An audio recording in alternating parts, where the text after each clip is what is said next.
I'm thrilled today to have Craig Boddy from the Fusion Youth Center in Ingersoll, Ontario.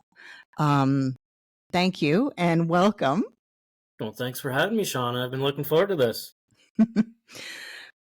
Tell me what Fusion Youth Center is, first of all, how it came to be, and maybe some evolutions that you've seen with the organization.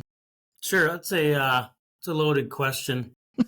So the Fusion Youth Center came about. What year was it? It's 2024 now. So 2006 was when Fusion was came into fruition. What happened was there were some schools that closed down that the town purchased, was very proactive, and through a strategic plan and listened to the community needs and the community wanting to get a safe space for kids to go hang out after school, instead of just like hanging out at town halls and skateboarding and causing trouble. Uh, they bought an old school and they transformed it into the youth center. So pretty simple as that. And so I've worked here since 2008. So it's been a while. Had no intentions working here this long. I thought this would just be a stopgap in my career. And I'm originally from Oshawa, Ontario. So moving from Oshawa down to little small Ingersoll was quite the culture shock for me. So, but I wouldn't have it any other way. And I will never move to a large city ever again. Bold statement. And Yeah. so what kind of changes have you seen in all the years that you've been there? Because it started out as one thing, like and offered specific things in, well, because things evolve, right? Like Yeah. interests evolve. Yeah. So youth trends evolve very quickly. So up until 2015-ish, roughly, it was ages 12 to 18. Now we lower the age group to allow 10 and 11-year-olds to come. And primarily we did that to increase membership. We noticed there was a little dip in older youth coming to the centers. And we knew there was a niche of kids who wanted to come to Fusion when they're turning 10. So we flipped the script and let younger youth in, and that changed our programming, our focus, and youth behaviors changed. A whole bunch of just things changed just from that small little tweak of letting younger youth in the building. And you wanted to do that to increase membership. And can you explain a little bit about the membership and how that works? Yeah, so uniquely, a membership on an annual basis is $5. So the town of Ingersoll wanted to make Fusion as inclusive and cost affordable as possible. So what better way to do that is to just charge a $5 annual fee. It used to be a one-time fee of $5. So you could just pay $5 and be 12-year-old and be here until 18 and pay $5. But that changed. And due to town council's credit, that's who I report to. That's who makes the decisions on the center ultimately. I've made several reports to council requesting to increase the membership fees, but they've always just said, no, we're going to keep it to $5. So I give them all the credit in the world for that. They've always had a clear goal of making the after school programs at Fusion as cost effective as possible. So kudos to them for sure. What kind of programs are offered? Like, what did you start with? Yeah, so very fortunate. It's a large youth center because it's an old Catholic school that's been transformed. So we're very fortunate to have a full-size gymnasium, a lounge, a commercial-sized kitchen that was built in 2014. We have a recording studio. We have a TV studio. We have a tech center, an art room. So kids have the opportunity to just go from space to space. And we have programs running at different times, Tuesday to Saturday from 2:30 to 9, and kids can just come and hang out with their friends, or not participate in programs, but they're here safe and hanging out with their friends. Or you can get involved in every program, which we have youth do. But we have youth that come here and just hang out and like being in the building. So, and we have qualified staff that work as well. So we're all town of Ingersoll employees. So we have staff that have special talents that you can't have a child and youth worker work in a recording studio. So we have to find quality staff that can work in those positions, graphic design, multimedia. So we have specialized staff. And then we sprinkle in staff in the child and youth worker program, Parks and Rec, and those types of college diplomas and degrees. And so we have a nice little mix of different talents and staff on the team right now. And your funding is a mix as well. So you are funded by the municipality, Correct. but also Yep. you have to often apply for grants and operating funds and things like that, right? Yep. Yeah. Not as when I first started working at Fusion, it was all about seeking grants. Mhm. That felt like that was our entire job, and it was quite exhausting, actually. Yeah. Now we're quite fortunate, and through the town of Ingersoll and paying for the building and everything, I don't have to look for grants as often. But we do have lots of amazing partners. For example, United Way Oxford has been an agency partner with Fusion for at least a decade, and they've provided hundreds of thousands of dollars over the youth center over the years. Service clubs in town, the Kiwanis Club has been an amazing partner. Oh, geez, I'm drawing a blank here. The Ingersoll Community Foundation, Rotary Club, just a whole bunch of that's another amazing thing being in a small community because of the support you get and people rally around, right? If they believe in something, what you're doing, they'll help out. So, And yeah. has that all fallen on your shoulders? All the, looking for funding, trying to get projects funded, get equipment, things like that. Is that all fall on your shoulders? Um, Ultimately, because I'm the manager, right? But I have a great team who helps out, and my manager as well is a great support, and the managers throughout the other facilities. So we all collaborate, and since I've worked at Fusion since 2006, so I know lots of people to reach out to, and if I need some funding for a project, I know who to call and say, hey, we need money for this, and chances are, if they believe in it, then they'll give us the money to run that program, right? So very fortunate to have that community support. You must be very accustomed to proving that your organization has an impact on the community. Can you talk a little bit about some of your favorite stories or clients that you've had through the years that you remember? I mean, you must host so many young people, but a few must stand out. Yeah, definitely. How many thousands and kids have come through the doors of the youth center, and you always have your favorites, and you always have those youth that you really tried to help and just couldn't, who slipped through the cracks, and you tried your best with them, but you can't help everyone. That's what some people struggle with, right? And they take that home with them. But there's always those success stories that you never forget. A small example is like years ago, a youth who was not making the right choices and was arrested and went to jail for quite some time. And I got a letter in the mail from this individual, ultimately thanking me for being hard on him over the years, and I was not expecting that at all.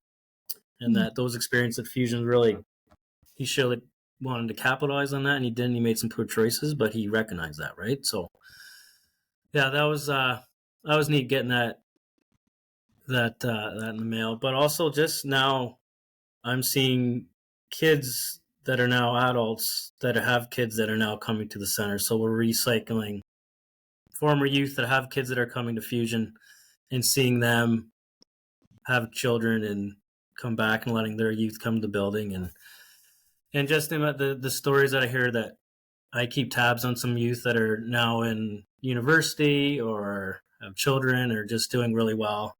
And just coming back to, I've hired a few staff that are former members or that have worked part-time, and still I keep in touch with them. So there's lots of, I could go on for hours about countless stories about youth. So Why do you think it's so important to have a youth center in a small community? well, because there's not a lot of access for extracurricular activities, well, there's the core programs like your soccer and hockey and baseball, which is becoming very expensive. Not Yeah. all kids like to play competitive sports, so they get left behind, and that's when they're hanging out with their friends on the streets, not really finding much to do. So it's an integral part to have this youth center in small communities. And I've done countless tours of from other municipalities who want to get something going, like Fusion. There's only been a few that have been able to do that in a smaller scale.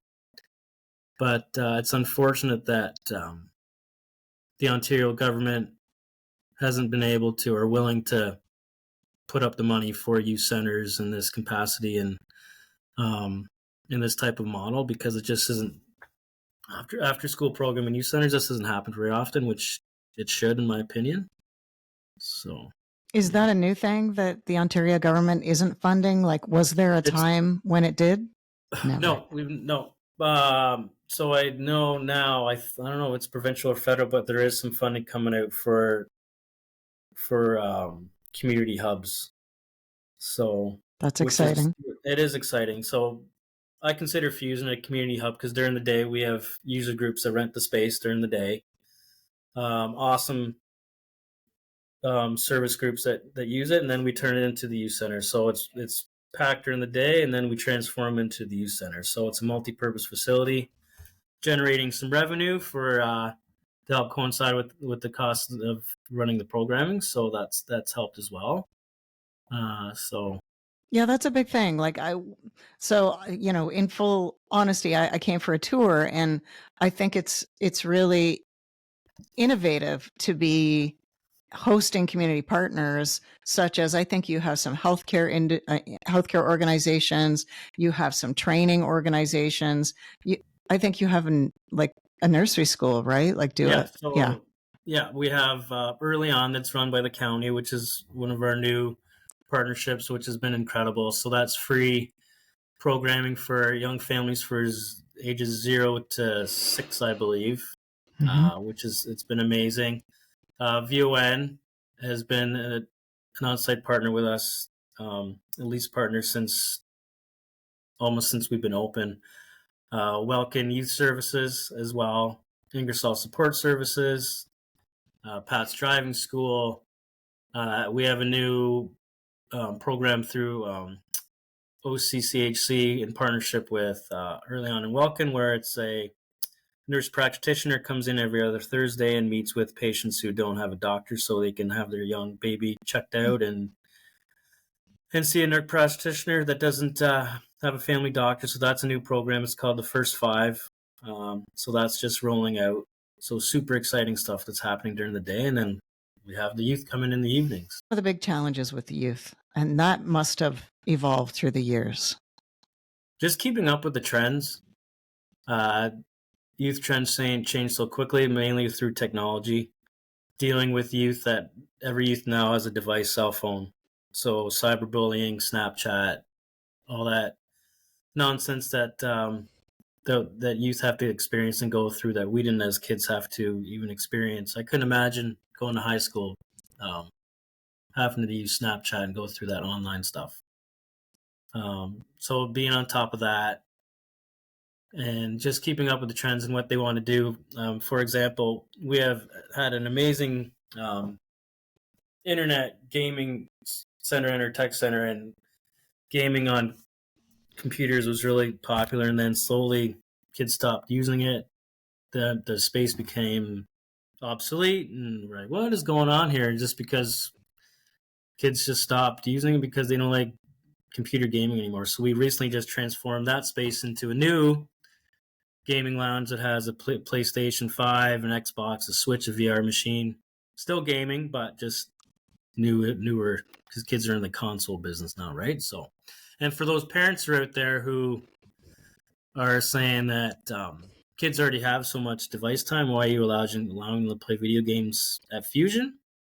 Well, they're at Fusion, they're engaging with their peers and with staff. They're not at home sitting on their Xbox in their rooms isolated. So at least they're at Fusion, supervised in a group setting, having a good time playing games with their friends.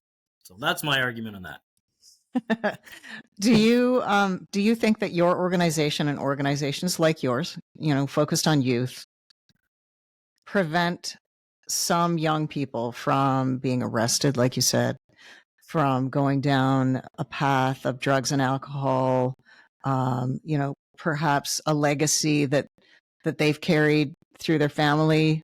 Have you seen stories of that nature? 100%. Actually, in the early 2012-ish, 13-ish, the University of Guelph, Dr. Al Lozon did a thesis on the youth center, how it impacted the community, whether it's saving on daycare, on emergency services, on police calls.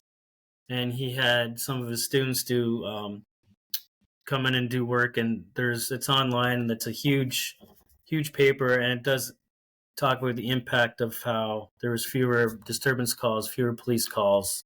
So definitely, and I've had parents and kids tell me that if over the years I see them walking down the street, if they're like, if Fusion wasn't around, then who knows where I would be.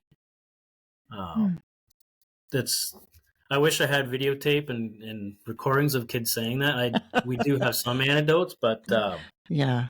I could just put those comments on repeat, and then this place will stay open forever, because it's just that impact is just, you can't really measure an impact, and how you don't realize you're making an impact with these youth until they come back and tell you, right? So it's sometimes it's easier to get that kind of feedback from youth, but also I'd like to do a better job at tracking that, but it's a challenge too. Privacy also, right? Yeah. Like, and some folks don't just want the past to be in the past, Yeah. right? And I get that. I understand that. Yeah. Do you have good relationships with community policing and, organizations that students might not have a great relationship with? It's funny you say that, because for the longest time, when the OPP had a youth resource officer who would work at IDCI, which is the local high school in town, he'd work, or she would work, until 2:30, and then they'd come to Fusion every day, just to improve the relationships between police and youth. Like you said, that's not always been the best relationship. A lot of people don't like the police for whatever reasons, or they're just there to arrest you and give you trouble. So they would come and hang out and play sports with the kids, and we've had the OPP come and play youth versus volleyball and basketball and hockey, and the relationship was a lot deeper when we had the resource officer. Now, not so much. There's a lot of newer OPP officers that don't live in town anymore as well, so they just come and work and leave town. So there's not that community feel as much that I've noticed with the OPP.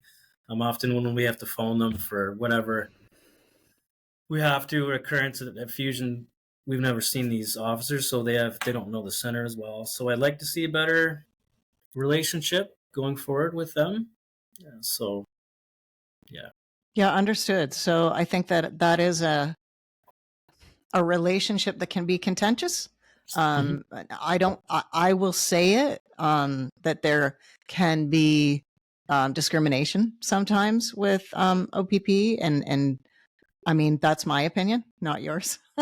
And so I think oftentimes there needs to be some relationship building. And I think some communities do a great job of that, and some, it's challenging. And I mean communities meaning the police. And some smaller communities, such as Strathroy, which isn't far, has their own police department. Some Ontario smaller communities have the OPP, where we have in our community as well. And so it is a bigger challenge to build that relationship with young people. The trust, it's about trust, I think, isn't it? We hear a lot about safe spaces. And I think creating a safe space for youth to be themselves, whatever that looks like, and maybe sometimes that has to be outside of the family home, Yeah. outside of school. That must be so gratifying to be able to create a space like that. That's why I believe, well, that's one of the reasons Fusion's been so successful over the last 15 whatever years, is it has been that space for youth to come. Um, we have countless amount of youth that just come here from after school and they stay until 9 o'clock, just for whatever reason. They don't want to go home, whatever their issues are. And the relationships they build with the staff team here, they trust them, and they're here to hang out, but also get that role models feeling that they might not have at home or at school. And the programs that we offer too, I often say to the kids in the community that we're tricking youth how to learn in a different atmosphere, because kids are sitting in a desk all day.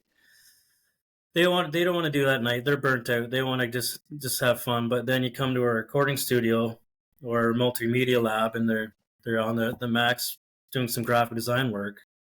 They're learning a skill and hopefully a career path that they want to go to and find a spark. But it's in a fun, different atmosphere, and that's why it's been so successful as well, right? So we're not a school. We're laid back. It's a fun atmosphere for kids to be after school. So, but they're learning at the same time in a safe, inclusive space. Does that learning continue? Meaning, do you have relationships with colleges and universities in the area where maybe you have a student or a young person that stands out in maybe one of your graphic design classes or, recording studio, and you can give them a letter of reference to get into college or university? Does that happen too? I have done a few letter references for some youth, and we have had multiple youth go in graphic design or multimedia, or went to OER in the recording studio school in London or Fanshawe or whatever you saw, which is very gratifying as well, right? So that's the idea for some of these programs, is just hopefully find a path for kids to go, and a different type of path, right? So and for a youth to have experience, to be able to work in a recording studio for years, and then the advantages that they have having that knowledge from someone else who didn't experience that is, it's pretty extreme, right? So yeah, that Are was you the aware? purpose.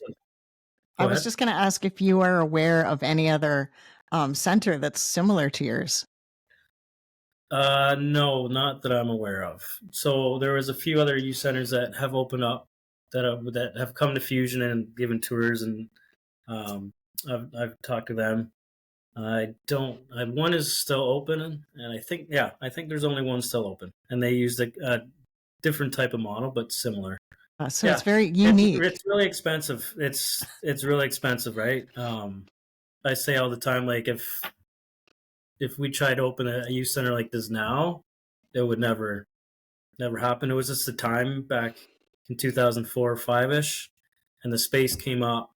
It was just the perfect time, and an amazing council who really wanted to think about youth and not about property taxes and roads and stuff that the municipalities get stuck in, right? Youth often get left behind, and Ingersoll didn't do that. And coming from a larger municipality in Oshawa and just coming to Ingersoll and seeing this, it was just like, this is wild. So, yeah. Can we talk about some of the pros, the advantages of being part of the municipality, and maybe some challenges that, maybe tie your hands when you try to do things, or, it might be easier if you weren't part of the municipality. So what are the positives and the negatives? Well, being a pro for an Ingersoll, that town hall and council and all those individuals in those roles have always been super supportive of myself, the staff team, the youth center, and they've always been willing to put the money up and get keep the building going, because the school's an older building. They've spent hundreds of $1,000s of renovating the building and keeping up to code and keeping all that awesome programmings and equipment that we have. So that's definitely been a pro. Just the support. It is challenging as well because there's some things that I like to do that you just simply can't do Hmm. being in a municipality. If it was my own private business, then there's definitely things you can do and not worry about the ramifications from working for a municipality. Like what? Oh, just some policies that Hmm. I might necessarily agree with because it's you're working for your municipal employee and with staff and things you can offer and for example, I love to have my own Fusion bus and be able to Yeah. transport kids for field trips and go do things, but due to liability issues is insurance you just can't do, right? Mm, So if I had my own private, if it was I was running this myself, I could probably do that and take the risk myself. So right. yeah, I think that'd be just incredible to have a huge Fusion bus and take kids there to the outside of Oxford County because some kids don't have the opportunity to go to a Blue Jays game or go to Canada's Wonderland. But now to get a bus, to rent a bus for the day, it's $1,500. Mm. Years ago, we'd go to Canada's Wonderland once a year or a Jays game, and when it was more affordable to do those types of things. But yeah, Advice, there'll be people listening from smaller communities across Canada. What's your advice to folks that are working at a youth center or maybe starting one up, just a grassroots organization? What relationships, aside from the police, we talked about that, but what are some of the relationships that they could be building, um, you know, and perhaps maybe even funding? I mean, you talked about something coming up for digital hubs, and I will definitely look up Al Lozon's thesis, and I will include that link in the show notes so people can see that. awesome. Yeah, but just some advice, people thinking about what they could do better or what they could do more of.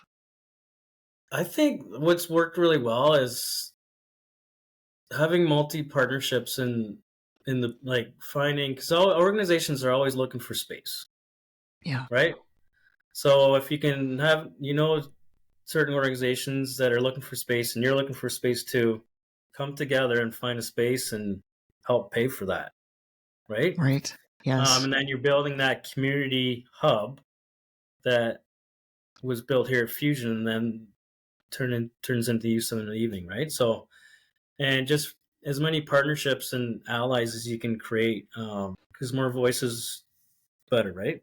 So especially advocating for youth, because there's lots of municipalities out there that don't want to put the money to get the youth, like pay for youth now. Like you're investing in the future, right? So, and hopefully, like the goal is to keep it. Rural youth will often leave, right? That's the problem. Rural communities, they go to high school, they leave. They go to college, they don't come back because there's nothing for them. Yeah. It's been happening forever. But if you can entrench them to stay in the community and build the skills for them, and hopefully they stick around. And that's how you grow, and that's how you continue to recycle, have a positive community. So, and I'm hopeful that youth have stuck around because they enjoy Ingersoll and the small town feel of it. And I've had real estate agents tell me that they've when they're looking at doing open houses with people, they've asked about the youth center because they want a Oh, safe place for their kid to go. So, yeah. that's Mhm. really Yeah. interesting. Yeah. So, Wow. People are mhm. conscious of that. And that, you know what? That proves your case, right? Mhm. Like if people are looking to where are there places for my child to engage Yeah. before they even move to a community, I think that's a good indicator. Mhm. So, and going back to your question, just and yeah, you just gotta you can't think too big as well, like realistic goals. You're not gonna get a size of a school anymore. It was just kind of a fluky timing thing with Fusion in the town of Ingersoll and how it came about. There's lots of places that just have like a small little community center where they have a pool table and a couple computers. But my thing has always been if 8 kids show up to that, that's 8 kids who got some engagement and got something out of it, right? So especially with drop-in settings, like if 4 kids come to my kitchen program, culinary program, that's 4 kids that got us a healthy meal and learned some life skills. Hmm. So that's Why do always you, been my motto. I love that. That's great. And why do you keep doing it? Um, just because it's a good question. Well, it's nice. I only live about less than a kilometer away, so it's very close. But I love this job. Is I like I said before and earlier in the podcast, I thought I'd be here for a couple months. It's been since 2008 now. Just being with the youth and the freedom that I have to run programs how I want, the type of staff that we need. It's just a fun, rewarding, healthy place to work. Um, yeah, it's pretty simple, actually. That those are Yeah, beautiful words to end on. So thank you so much for your time today, Craig. I yeah. really Thanks for appreciate it. having me. Yeah, Really inspiring. cool. Appreciate it.